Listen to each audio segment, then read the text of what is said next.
Welcome to this exclusive episode of our podcast, Cyber Crisis to Confidence. Today, we bring you insights from top security experts, Laukik Suthar from NCIS and Rick Erisman from Autonation. In this must-listen episode, we dive into real-world strategies for incident response and resilience. Whether you're an IT pro or business leader, you'll walk away with actionable tips to protect your organization. Stay tuned. This is an episode you don't want to miss. Hey, good afternoon, everybody, and welcome to Cyber Crisis to Confidence, the latest in the SmartTech 247 Zero-Day Con series of webinars. Delighted to have you all join us here today to talk about incident response and cyber resilience. So my name is Gavin Egan, and I lead the sales and marketing group here at SmartTech 247. For those of you who don't know SmartTech, we're a specialist cyber and data security company headquartered out of Ireland.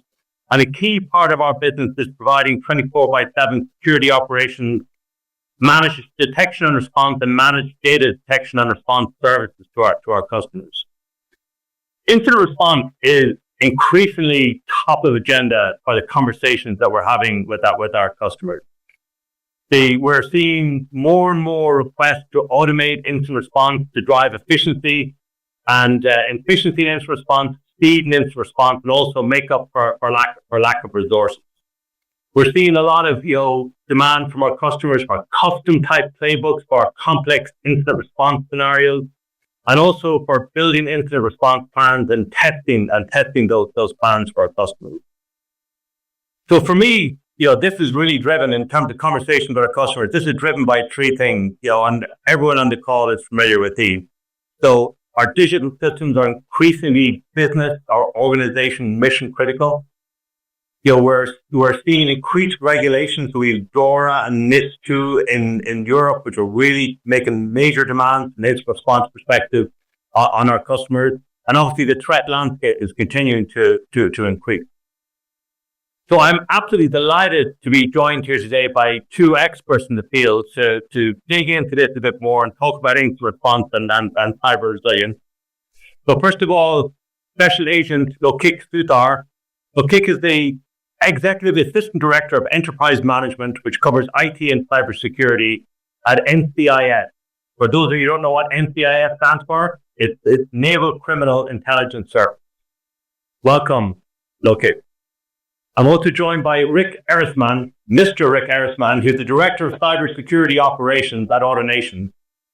For those of you who don't know Autonation, and most of you will, it's one of the largest automotive retailers in the US with a network of dealerships right across the US. So very welcome, gentlemen, and thank you for joining us here today. So let me kick off with some questions. Maybe, Laukik, if I can go to you first. So from the Naval Criminal Intelligence Service, what are you guys seeing in terms of trends and incident response today? Hey, Gavin, thanks a lot. And just one correction: Naval Criminal Investigative Service. Just like very similar to the TV show, right? Or it is part of the TV show, and everybody knows a little bit about NCIS from that side. But hey, thanks for having us on here and just talking about a lot of stuff. And of course, I'm wearing my gear for the holiday spirit here. So just want to remind everybody about being vigilant all the time. But talking about incident response, it's a key piece to what I've done in the past. I've led a lot of within NCIS, and people ask me, well, why are you part of this when it comes to incident response? Well, because we're the military. I think most of the world probably wants to know how to get into the military and how to, we need to respond to some of those instances. Every type of intruder or hacker out there wants to have a piece of the military because it is a check in their box or some type of trophy that they might get that's virtual, whatever that might be. I wouldn't recommend it, but it is out there. So I'm going to talk through a couple of things here, past, present, and future, really sticking with the holiday experience. Past, everybody knows about this. Ransomware is always something that we always talk about. Another one that a lot of people aren't really aware about is info stealers. That's a big one that we probably need to be looking at a little bit more. Probably I'll talk about in the present here too, but cybersecurity supply chain. Obviously, everybody got hit with that, but you got to understand your supply chain. Now, let's talk about the present. What is people focused on? Well, critical infrastructure, but when it comes to incident response on critical infrastructure, how do you respond to that? And a lot of people probably on this call might have responded to it or not responded to it, but there's a special way of really interacting at that level, because those systems, some are archaic, some are new, some are operational technology. It's not your traditional business operations networks. So the extraction method for any type of incident response is going to be different. And also in present, I still believe info stealers are still around. And now I also think the third one is home, SOHO, small office, home office. Interaction is huge. Let's talk about future. Where are we going? What is happening? Well, everybody used to, if you remember, fuzzing Google. You go on Google, you do a search. Well, what about fuzzing AI, fuzzing GPT? We've seen a lot of that interaction occurring. And then the one that a lot of people still kind of forget is this: your phone. Your phone is the closest thing that you have to you, which means that these bad guys, these people who want to come to you, are going to get on that phone. So the question I always have to myself and everybody else when it comes to instant response, and the advice I have to individuals is, what is your authority to go beyond your parameters in your company or your organization?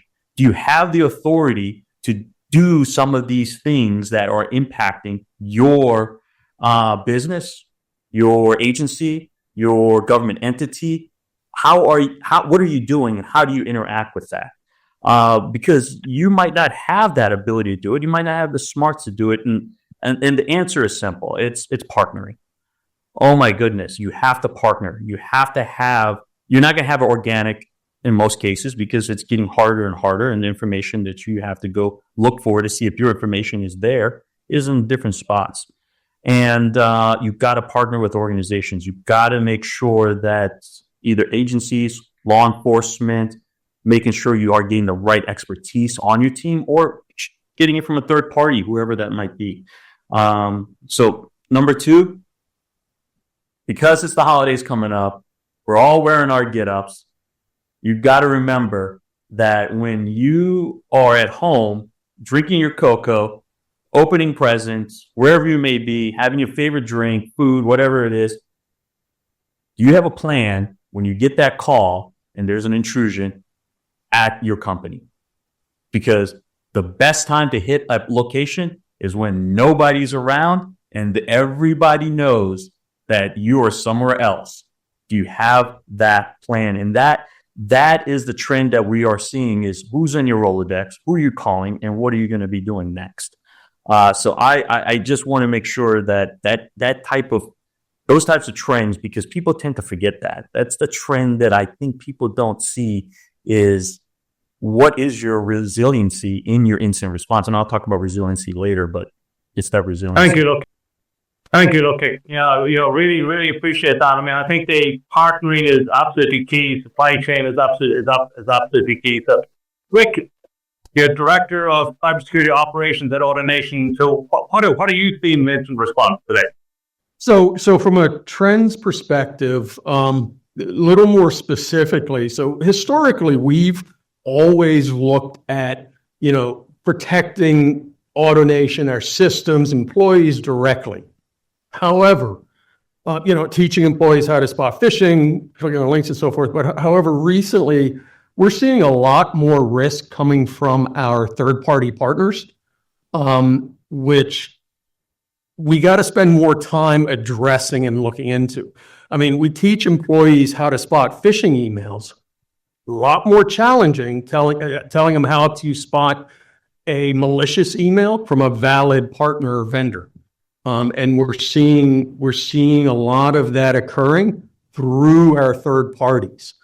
A lot of it, smaller. We deal with a lot of smaller organizations. Being nationwide, we've got dealerships dealing with repo companies and small finance organizations and so forth. So construction companies and so forth.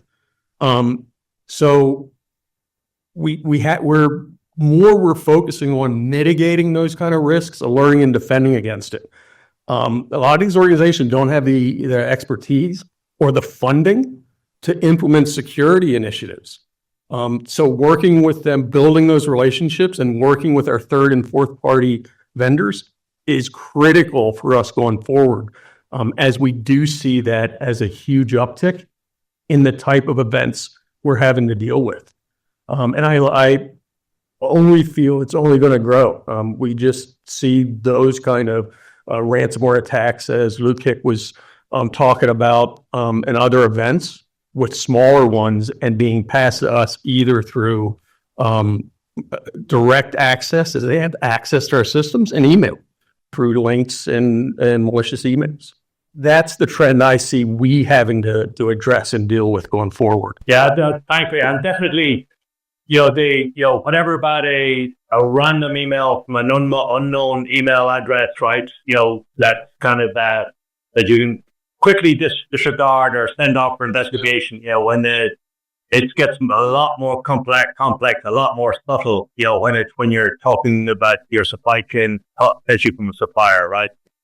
Our phishing training, we do regular phishing training, and it's easy to train someone on, spotting the misspelling in the domain or, how to spot a fake email.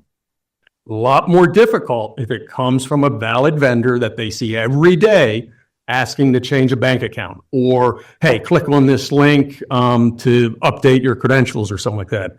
And that gets really challenging to address. Thank you, Rick. So can you talk a bit about how you guys manage the complex cyber incidents, and any examples, obviously, that you can give in that context? Perfect example. We have one recently. It was actually, I think it was about a 4-year investigation. It was issued out.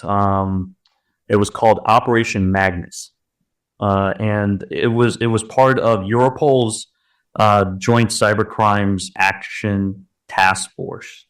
And, we're a part of it, and we were one of the leads. And I just wanted to give everybody a sense of how complex this was.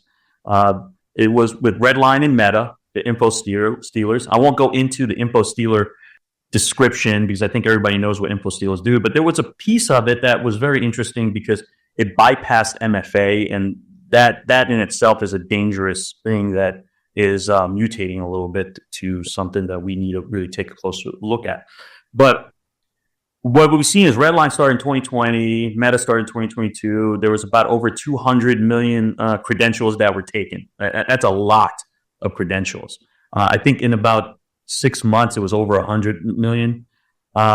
This goes to the partnering side of things. We had NCIS ourselves, we had the FBI, we had the IRS, right, Internal Revenue Service for the U.S. people here, Defense Criminal Investigative Service, you had the Army Criminal Investigative Division, and then you had Europol, you had the UK NCA, you had the Portugal, you had Belgium, Dutch National Police involved in this multinational, multi-year investigation where we actually put some information out. We have some indictments. Everything is out there. If anybody has time to read it, it's a great investigation. That was fairly new here. But I'll tell you some things that we've learned, right? Number one, delivery method of how you're doing phishing is evolved. We're used to emails. I think Rick was talking about it. It's still very prevalent. It is, I believe 50% of all the delivery mechanisms is from an email, spear phishing, whale phishing, depending on what it is. Smishing is big also, but something that we're missing now, especially with artificial intelligence, is what if your grandmother or grandfather calls you up and you think it's them because their voice has been taken, and they tell you, hey, I need help, or I need you to send me this money, or if I need you to click on this link I'm about to send you, what's your email? That gets a little harder now to decipher. Now, if we're bringing video, and everybody sees this online, how they're creating these videos, well, you can create a video of your family member or somebody that's trusted, or Rick's case, a person that is a supply chain provider of the business that might be sending something over, right? People don't call usually. They were smishing or phishing, or they're texting or SMSing. But now voicemails are big.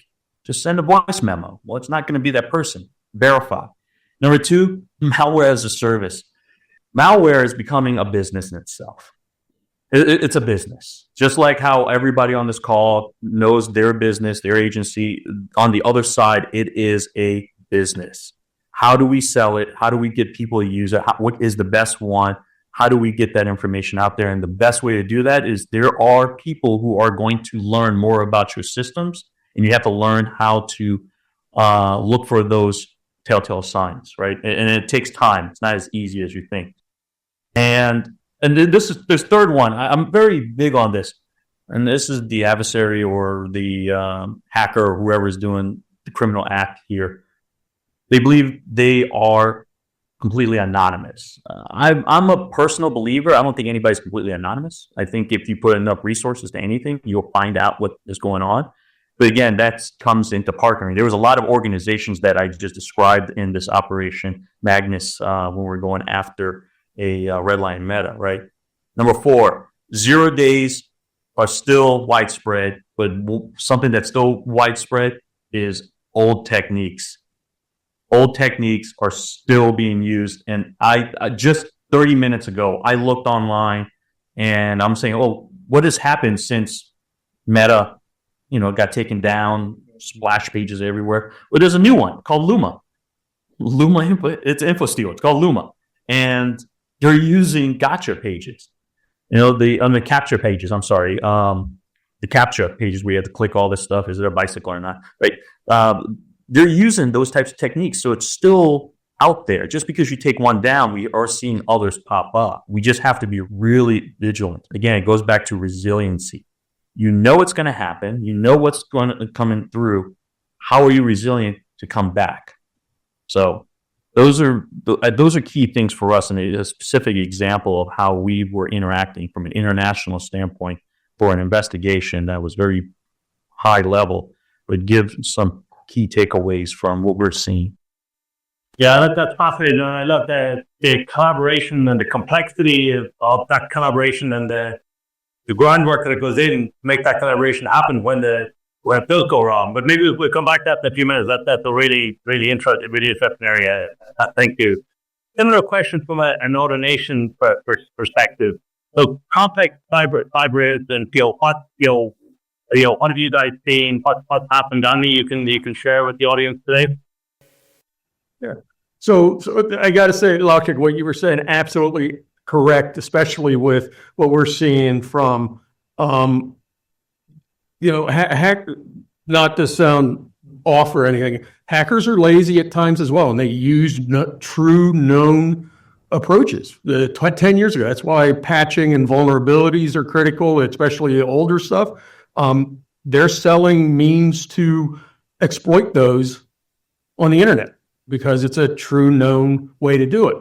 So we had to your specific point, Gavin, we had an event earlier this year that was pretty critical. It didn't impact our internal systems, but it impacted, this is why I was talking about third party. It was a third party that impacted data availability and system availability that they hosted. Most people probably know about it. It impacted was about 17,000 to 19,000 dealerships in the U.S. And just kind of anybody who's been through a major or large scale event, the first hours, the first day, very chaotic. It's a lot of, you don't know what's going on. You don't have truth. You don't know the scope, systems impacted, users. You're getting a lot of questions from the board, executives, and you don't have answers to it. So where I think it's critical to have at that time is a well-documented and practiced plan. You got to be able to go to something, know exactly what, who the incident commander is, who's going to be the point, what their expectation of resources are, from what teams are going to be needed. And all this needs to be done ahead of time. Otherwise, I'm telling you, it spins out of control really, really quick. And you'll get a lot of unnecessary noise or inaccurate information getting out. And then you're going to be chasing your tail. So the 5 things I'll list it out, it'd be a lot easier. It's a well-documented practice plan. resources knowing their roles, and practicing it, a documented communication plan. I know always you never get a communication plan that works 100%. Whenever you do a lessons learned, somebody always complains about some aspect of your communication. However, knowing what you're going to do ahead of time limits some of that. Knowing how you're going to communicate to technical resources responding, knowing how you're going to communicate to executives and the board, if you're a public company, is critical. It helps turn down some of that spin, and knowing how you're going to communicate to employees, especially if it's an internal issue with employee data and stuff. You gotta noise, especially with a large organization like us. It's really hard to manage the information going out. So the better you can communicate and be concise, better that helps. Another piece that I think is critical is knowing documentation. How you're going to document the incident, what you're going to document, especially you don't know if this is going to turn into a legal or regulatory issue down the road. And if you don't properly document it, know where you're retaining it, systems you're using, that becomes a major problem as they start collecting information and putting legal requests in. So knowing how you're going to document, having that template and how you're going to do it, retaining logs, where you're retaining them, how you're keeping them from being modified, timeline of events, do it up front. You wait till after the fact and it becomes a problem. The other thing is engaging third parties. The last piece of this I think is incredibly important is if you have partnerships like a managed SOC, getting them engaged early on, that can help look at, monitor, collect information. Because if you have a small security team, you're going to be getting requests and people picking at you really, really quick from all directions. And it spins really, really quick. So the more you can plan ahead, can't plan for everything, but the more you can plan ahead and practice, the better you can tamp that stuff down. Thank you, Rick. And I think, we hear from both of you, preparation is like, having the groundwork laid, knowing the kind of the work stream you're going to write down is key. And I agree, communication is key there as well. And Rick, you talked a bit about, communication with stakeholders like the board of directors, right? For example, what's happening there. So maybe if we just dig into that a bit more, you guys, are, from my experience in working with you and knowing you folks, I mean, you really do understand this, building a network of partnerships, stakeholders that you can work with. Can you talk a bit about how you do that at the Naval Criminal Investigative Service? Yeah, partnership is key here. We're not a big organization, but our partnership is big. We've got friends and families everywhere, if you will. We're in over 150 locations around the world, so it's a need. Nothing. We just have to be there, right? The military goes there. So what I say is the important part about collaboration is you got to go to these events and meet people, and it starts with that. You got to go to them and then read more, because the authors of some of these really great reports, both from a technical and you got to break it down, right? You got to see where you are in the cybersecurity channel, if you will, right? If you're doing the work every single day and you're very technical and getting involved, you're going to read different types of documents versus somebody who's a leader in an organization. And you want to feel like you can collaborate at every level. But at one point, you got to say, I'm not technical anymore. And I really have to talk to other leaders and then really have that cross discussion. And then have your technical people talking to other technical people. Because what I see all the time is you have technical individuals that want to go talk about the strategic side, which is nothing wrong with that because they're aspiring to be something else, but interact at the appropriate levels where you can have substantive conversations of how you can do better and more change within your organization. That does not mean you can't punch above your weight. NCIS does that all the time. We have to, and because we have the resources that we have, again, but it comes back to collaboration and getting the trust at the different levels. Bringing guest speakers. And people think that it's you going out. It's sometimes bringing people into your organizations and have that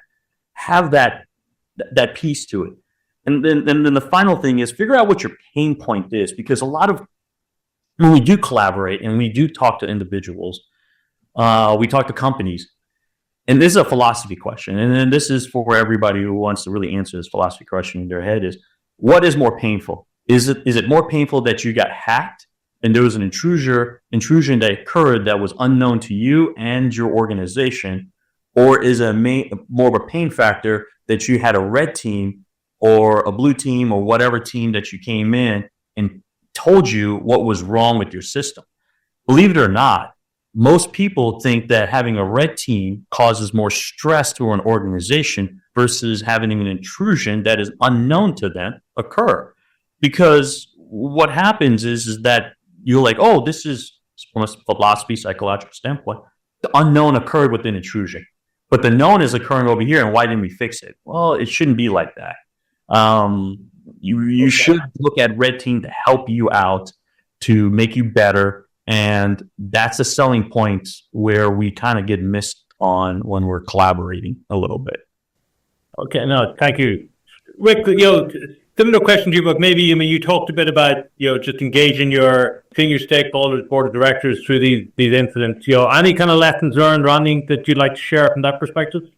Absolutely. So one comment though, Laukik, absolutely agree about red teaming, purple teams, blue teams. I think it's critical that organizations implement those at least annually, especially red teaming. Red teaming and purple team exercises where you can have your security teams engaged, learning while the red team is doing their thing is a fantastic exercise, and I can't support that enough. So, Gavin, back to your C-suite question. Yeah, we've learned a few things talking with executives and the board. When we have an event like the one we had earlier this year and certain others, we ensure that as part of our communication plan, we have a templated update that we provide on a scheduled cadence, typically every morning. As before the executives come in and sit down at their desk, it's sitting there waiting for them. And it's important that we don't include any opinions. It's just the actual facts that have been discovered and what is still open to do. We also reiterate with them, careful what they read and see on the public domain. A lot of times I see them, we get questions because they read something or saw something on MSNBC or some of their publications. And we reiterate with them, listen, we have the information. When it comes to third party, very different monster. But most of the stuff, we have more of the information and can provide the accurate information without any one person opinion or context. And it's important they come to us first before they start making decisions or actions based on something they might have saw on CNN.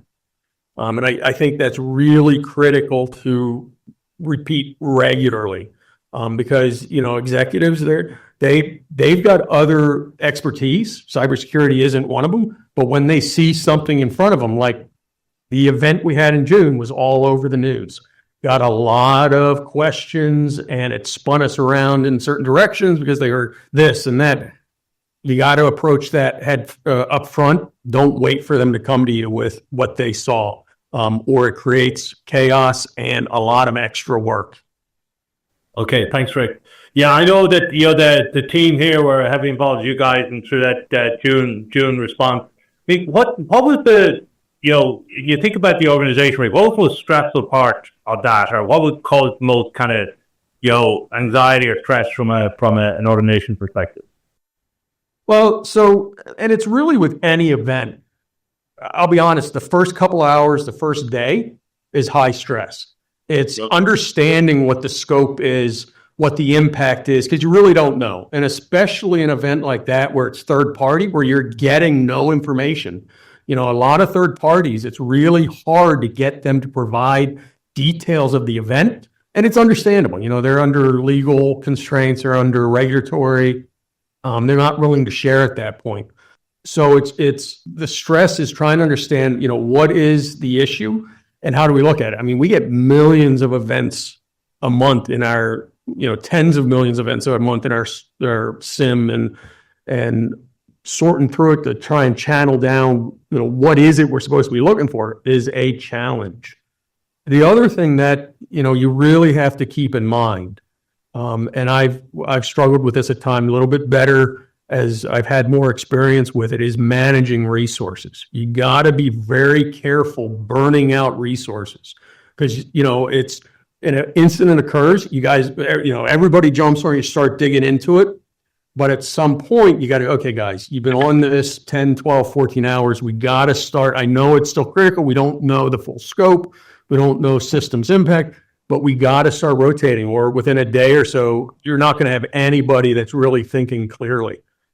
So that's another stress factor from a management perspective, is managing the resources and ensuring you got coverage 24/7, because it doesn't go away right away. Thank you, sir. Much appreciated. David, just moving on, Laukik, from your perspective, so you talked a bit about collaboration among agencies and out to the private sector. But if you were to advise organizations on the call here today, we a real mix across public and private healthcare, and how they should best work with agencies like yourselves. What would the advice you would give them be? My best advice would be talk to them before an incident occurs. That's why I always have that relationship built, because you don't want to call somebody the day of or after and there's no rapport, or they don't know your organization, they don't know who you are, they don't know if they can trust. There's nothing there that's been built. They don't know what the threat looks like. They haven't done any of their homework, and now they're behind, and you're behind because of that lack of relationships. I always tell people, give that call way before. Like after this, you should be calling the organization saying, hey, let's meet up after Christmas, or let's meet up after the holidays, or meet up after New Year. Heck, do it tomorrow. Just call them up and say, hey, can we just talk about this? We don't have anything right now, but I just want to do a face-to-face. That's how we like to deal with it. Also, you don't have to go into tech speak. Nobody, I've always been in the past, and I'll talk to you about what happened in the past, is you always want to get to that, hey, I know more than the next person, or I want to let you know that I am worthy of your conversation. And that happens quite a bit. That doesn't happen too often with law enforcement or other agencies where you get a response from a government entity. It's more of, how can we help you make sure that you're okay in case there's something that happens? You don't have to go into that whole competition, because there's no competition. That organization doesn't make any money. Like, I don't make money off of the going out and responding. There's nothing there that's being made at all. It's because we want to ensure that there's a law that's broken. We want to investigate the crime and then find them, put them away, collaborate, and stop that portion, because we know that something else is going to pop up. It's always something else is going to pop up. So that's what we focus on, and that's what I would say. Call them today, not the day of. Thank you. No, yeah, I think you're spot on, and I think that one of the words you mentioned there, which I think is so true, and in my experience, is response rapport. Right? If you're working with people, suppliers, what have you, that you have rapport with, you can trust, you can rely on them. Yeah, that's absolutely critical. So maybe then, Rick, we're going to kick over now to a quick fire round, but maybe before we jump into that, maybe Rick, just on the supply chain. So you talked about supply chain and how the particular instance you've been talking about was from the supply chain. How have you seen your supply chain responding to this? I kind of alluded to it a little earlier. Listen, we have challenges when, for example, not to beat it too much, but the event in June was a supply chain issue. We had issues getting information. It was really challenging understanding what, it was a week or so before we even knew what the scope was. So to kind of, Laukik kind of mentioned earlier, one of the big things to try and get around that and how we address it is, identify our critical business vendors that have that kind of potential impact and build those relationships. Meet with them regularly. I mean, a lot of the security vendors we have and other vendors that we have, we build a partnership before an event occurs. You build those relationships, and a lot of times they'll provide a little more information. If they have trust in that relationship in your organization and trust that you're not going to leak stuff or whatever, I find that they're willing to provide a little more information. Now, there's always going to be a limit what they can due to confidentiality agreements, legal, regulatory, whatever, but they do provide a little more information. And some of the things we do is, as long, really understanding what that critical business partner provides, whether they have access into our system, whether they have integration points, what data they have, and putting it, we monitor, we make sure we have alerting around that and preventive controls as best we can. It's still challenging, especially for hosted systems and so forth, but at least we understand what the scope could be if that third party at supplier is impacted. And it makes our job a little bit easier trying to address it, communicate it to the C-suite as to what scope is potential worst case scenario versus, what are the steps we can take. Thank you, sir. Yeah, I'm definitely feeling. Where a number of customers and prospects I've talked to recently.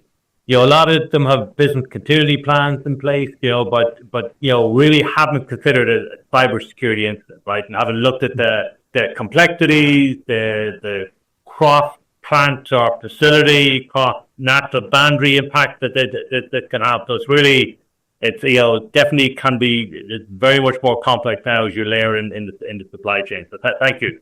So guys, rapid fire questions, right? So this is just 3 quick questions. Quick snapshot answer, right? And what I'll do is we'll rotate the sequence here. We'll go for you, Rick, first, and then Laukik, right, in terms of answers, right? So Rick, first question for you. So, if there's one thing that every organization must do to prepare for a breach, regardless of the size of resource, what is it? I'm going to kind of throw 2 into there. Have a plan and practice it. Make sure you have a plan, no matter how detailed or not it is, but put it in practice. Make sure the necessary resources are part of that practice. It's communicated out, and it helps with some of the chaos at the beginning of an event, and people know who to talk to and where to go and what to do. But I think it's important having a plan and practicing it. Thank you. And Laukik, same question for you. So what do you believe every organization, the one thing they should do to prepare, regardless of the size of the resource? Don't go at it alone. Like they said in Zelda, you have to grab the one sword. Don't go alone in darkness. Who are you going to call? That's what I always say. Who are you going to call? Okay, super. Love it. Thank you. We talked about incident-response plan. So next question, Rick, quick fire question. So how do you best test an incident-response plan? So there's 2 ways we do it. So parts of our incident response plan, we've incorporated into our day-to-day activities. Incident response plan is really important to get muscle memory with the steps in an incident response plan. So the pieces that we're able to, like SWAT calls and stuff like that, we use in our day-to-day activity for outages so that we know who's setting them up and who's going to be on it. To Laukik's, bring in a partner or something to do scheduled tabletop exercises. You can do one internally on your own, but use a partner to test it with you. Walk through it. The more you can walk through your IR plan, the better prepared you're going to be. Thank you, sir.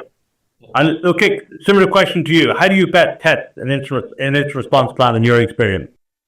don't focus on success, focus on your failures, and move on from there. Don't get your feelings hurt. Fix the failures. Let everybody know what happened. Involve everybody you think that needs to be involved, like untraditional people, like your CFO, to see how much it actually costs for one of these things.